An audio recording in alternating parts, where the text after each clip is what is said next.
1965, Maracanã.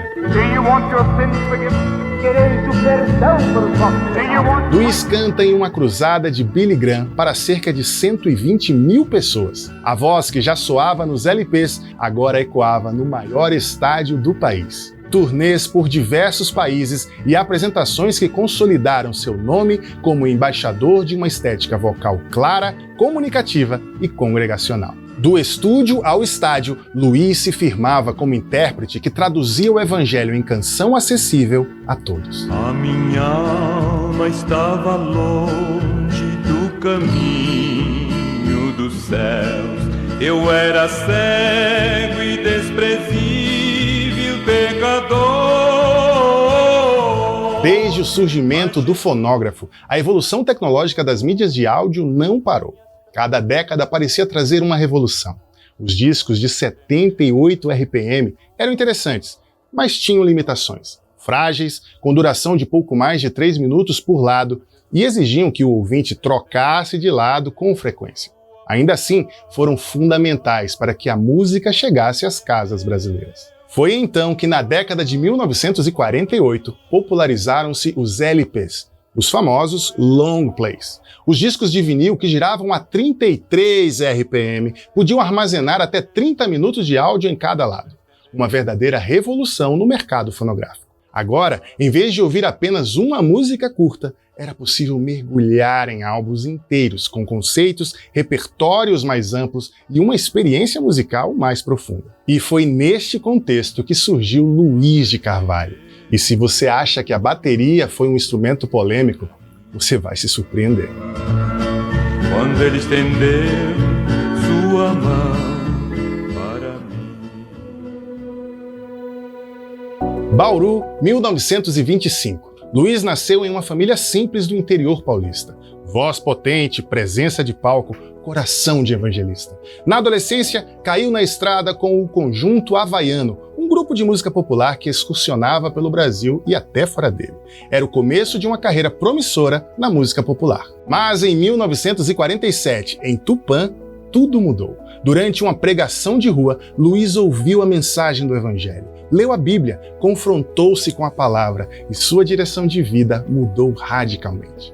Abandonou o circuito boêmio e entregou seu talento a uma nova missão: cantar o Evangelho. Com o apoio da igreja, começou a estudar música no Conservatório Carlos Gomes e pouco tempo depois gravou seu primeiro disco com o objetivo de levantar fundos para a construção do templo da congregação que frequentava. A partir dali, foram mais de 60 discos entre álbuns solos, coletâneas e parcerias. Luiz de Carvalho se tornaria não apenas cantor, mas também referência estética para a música evangélica brasileira.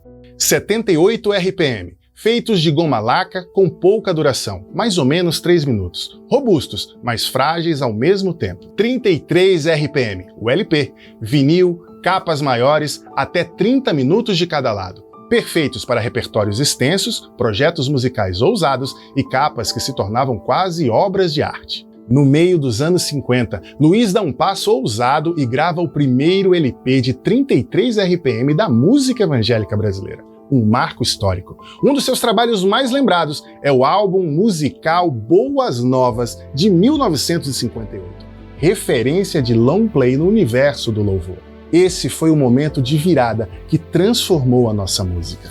Se antes o espaço era limitado a uma música por lado, agora havia a possibilidade de explorar arranjos, séries de canções e até temas teológicos inteiros em um só disco. Mas como todo artista, Luiz tinha um quê de ousadia e decidiu levar para o estúdio um instrumento que, na época, gerava polêmica. Hoje você vê violão no louvor e nem se dá conta, mas nos anos 50 não era bem assim. O violão era associado à boemia, às serenatas, à música de bar e às noitadas. Para muitos líderes religiosos, era inconcebível que esse instrumento fosse usado em um culto. Havia quem dissesse que não era digno da igreja, que profanava a santidade do espaço.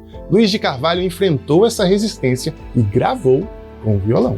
Pois é, se você ainda fica discutindo se pode ou não usar determinado instrumento na igreja, acho que a história do Luiz tem muito a nos ensinar. Porque o que parecia apenas uma escolha estética, na verdade, era um ato de contextualização. O violão aproximava os jovens da época, tornava o canto mais participativo e popular, criava uma ponte entre a linguagem musical da rua e a experiência congregacional da igreja.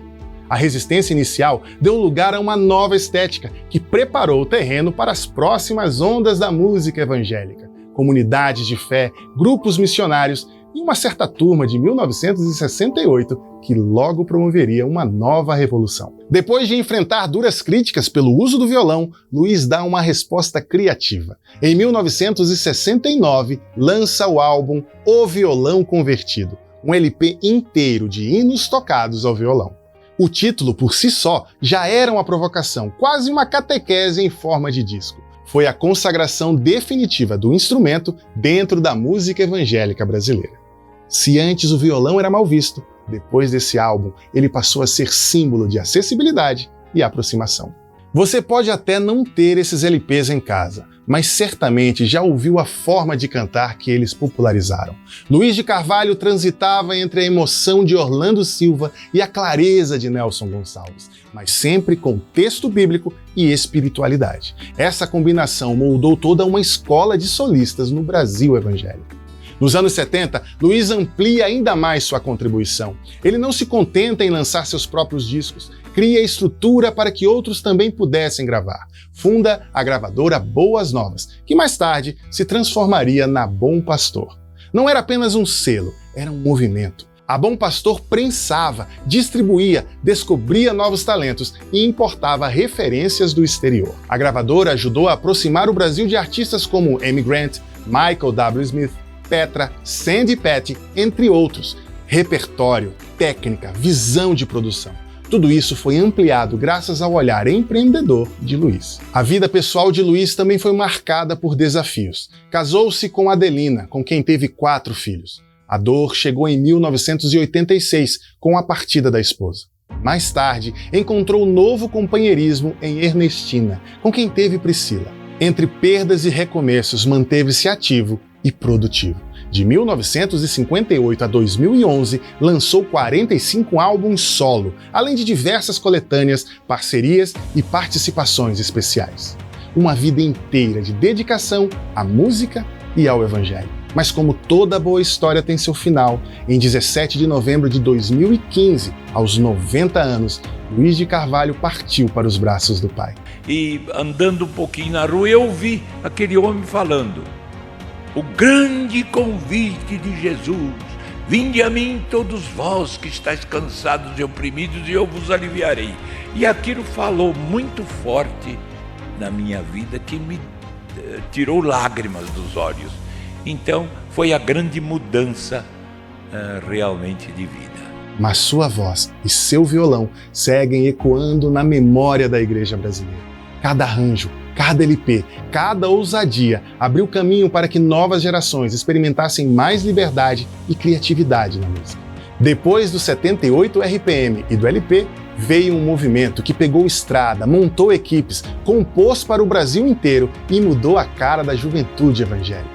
Mochilas, ônibus, violões, olha ele aí de novo, partituras na mão e uma missão clara: servir.